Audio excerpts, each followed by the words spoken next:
नमस्कार, जय जगन्नाथ। आज आम साहित्य सुमन सप्तम श्रेणीर साहित्य सुमन रे जो प्रथम चैप्टर रही कलामाणिक जो नुआ बही चेंज हो विषय भी चेंज हो जाए। तो प्रथम चैप्टर देती कलामाणिक जोटा को अभिमन्यु सामंत सिंह रचना कर आज आलोचना करवा। तो समस्ते ध्यान देकी शुणिबे। धीरे घेन काननरे कृष्ण विलंबित बात्सल्य ममता घेनी भाळुचंती मात निधन संखाळी मोर दरिद्र पसरा अंध लौड़ी बाबुरे हृदरत्न हरा मजीव जीवन तुही नयन प्रतिमा तते कि पासरी हेब मोर सुख सीमा डरु थाउ अंधार को रखी जाऊ गरु जनक जननी सुख काहि पाई सारू वृद्ध काले तू मोहर एकई नंदन हृदताप विनाशने तू हरि चंदन गटिका अधाम स्वर नरुछई तते नाची लांच मागु थाउ लबणी के मते तली मु धइले गोली होई जाओ तुही तो दुर्बल देखी काहि पशिबई मुहि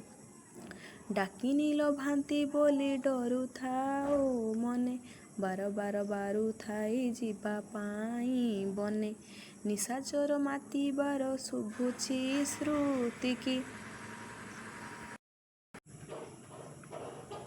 मुडाकुणी छाड़ी देली बन को काहींकी झाड़ बहुथी बंगो लगी झांझी खरा श्रम पाई तरु तले बसी बुपर नेलु नहीं कहीं पाई तो कठाऊ छता बने कंटा लगी हुए मृदु पाद चिंता कान डेरी थाई एका तो बेणु गीत को आज कि शुभु नहीं भावुछि मन को माने आमे आलोचना करबा कवि परिचय विषय रे।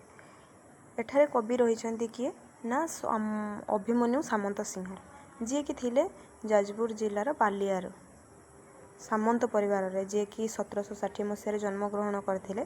से प्राचीन रीतिजुगरु बहुत कविता रचना करछंती। जेमेदिका से तांकर लेखा गुड़िक भितर थिला विदग्ध चिंतामणि प्रेम कला रसवती बाघ गीत सुलक्षणा चढ़ई गीत बोले हुंटी अन्यतम। से तांको जीवन काल भितर बहुत किछि रचना करिसंती जहाँकि किछि आमे संक्षेप रे आलोचना करूछु। सेथि मध्यरु कलामाणिक रे जो पद्यांशटी रही विदग्ध चिंतामणि काव्यर 67 छंदरु अणा जाइछि।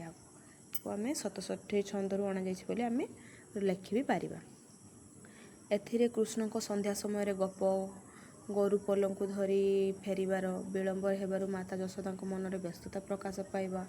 एही कवितार मातृहृदय आवेग भरा बात्सल्य प्रेम बात्सल्य चित्र प्रतिफलित होइछि। ता सहित से कृष्णंकर पिला बेलरे जो खाइबा पई जो ओली करिबा माँ को गेल करिबा से पळेई जिबा से बण को जिबा परे कठौ छता न नेबा तांको पादरे काळे कंटा बाजे जिबार भय आशंका माँ को मनरे आशंका सृष्टि करिछि। एई सब विषय रे आलोचना करा जाइछि।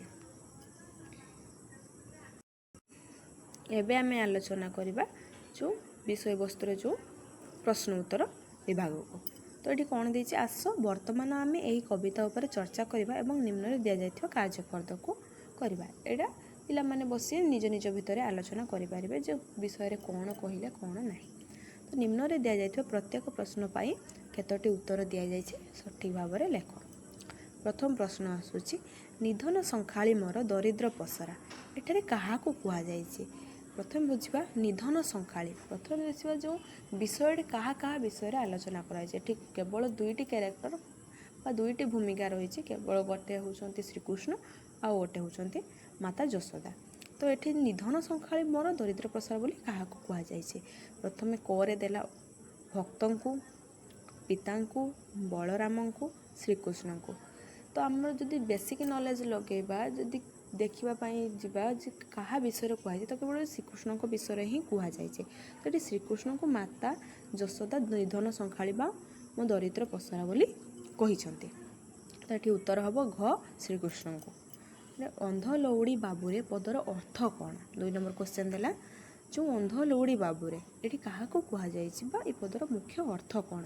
ବା ଅନ୍ଧାରରେ ବାଡ଼ି ବୁଲେଇବା, ଦୃଷ୍ଟିହୀନଙ୍କ ସାହାରା ବାଡ଼ି, ବାଉଁଶରେ ତିଆରି ସ୍ୱତନ୍ତ୍ର ବାଡ଼ି, ଅସହାୟର ସହାୟ।